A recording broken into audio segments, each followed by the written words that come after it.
नमस्कार प्यारे दर्शकों। मैं हूं कमल दुबे, आपका ज्योतिष मित्र। सौभाग्य सलाह में आपका स्वागत करता हूं। प्यारे दर्शकों, आज शुक्रदेव की महिमा के विषय में आपको बताएंगे और यह भी बताएंगे कि शुक्रदेव किसी भी जातक की कुंडली में यदि शुभ भाव में हो तो वह जीवन में क्या क्या प्राप्त कर सकता है, संसार में वह कितने सुखों को प्राप्त कर सकता है।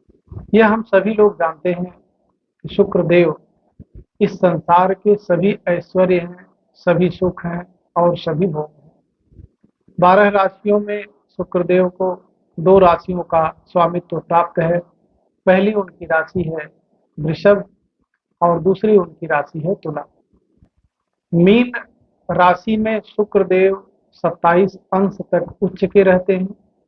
उसके बाद उनका सामान्य फल रहता है और इसी प्रकार से कन्या राशि में 27 अंश तक वह नीच के होते हैं। उसके बाद उनका जो प्रभाव रहता है वो सामान्य हो जाता है।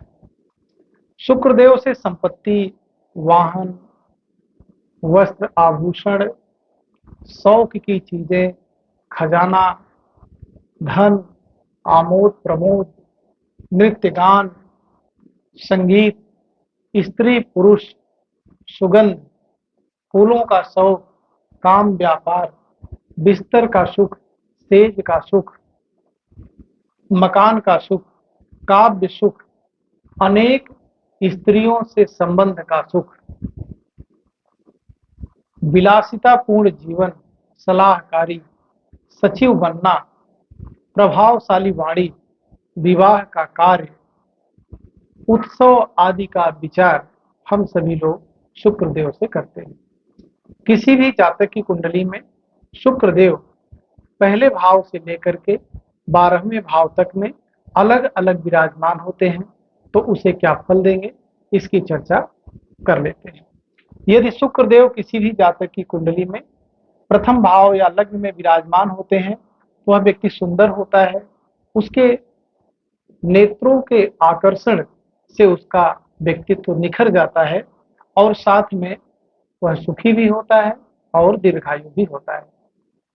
प्यारे दर्शकों, शुक्रदेव यदि दूसरे भाव में विराजमान होते हैं तो वह कवि के गुण उसमें बहुत अधिक होते हैं, सुखी होता है, धनी होता है और खूब धन जीवन में कमाता है।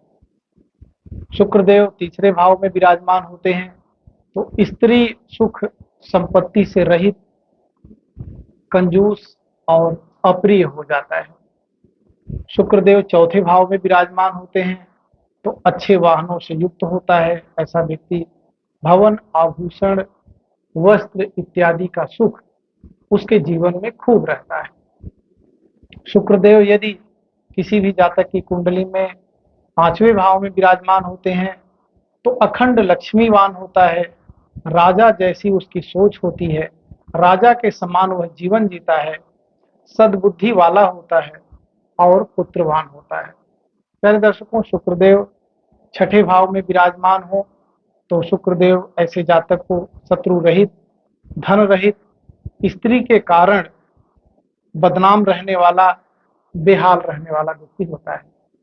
शुक्रदेव यदि 7वें भाव में विराजमान हो जाते हैं तो सुयोग पत्नी होते हुए भी ऐसा व्यक्ति गंदी और खराब स्त्रियों के जाल में फंसता है, धनी होता है, लेकिन कम समय में ही उसकी पत्नी की मृत्यु हो जाती है।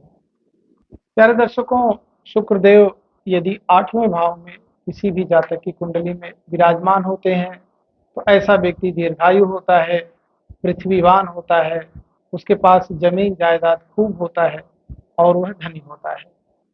शुक्रदेव यदि किसी भी जातक की कुंडली में 9वें भाव में विराजमान होते हैं तो ऐसा जातक सुंदर स्त्री वाला होता है, मित्रों, पुत्रों से युक्त होता है, राजा के कारण उसके भाग्य में वृद्धि होती है और सरकार से संबंध बना करके धन दौलत को कमाने वाला होता है।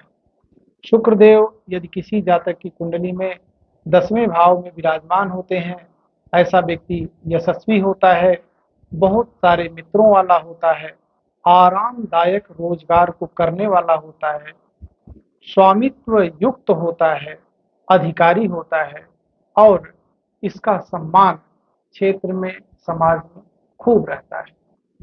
इसी प्रकार शुक्रदेव यदि किसी भी जातक की कुंडली में 11वें भाव में विराजमान होते हैं तो ऐसा जातक धनी होता है, पराई स्त्रियों से रति करने वाला होता है, पराई स्त्रियों से संबंध रखने वाला होता है और उसके नाजायज संबंध भी कई सारी स्त्रियों से होते हैं। अनेक प्रकार के सुखों को भोगने वाला होता है।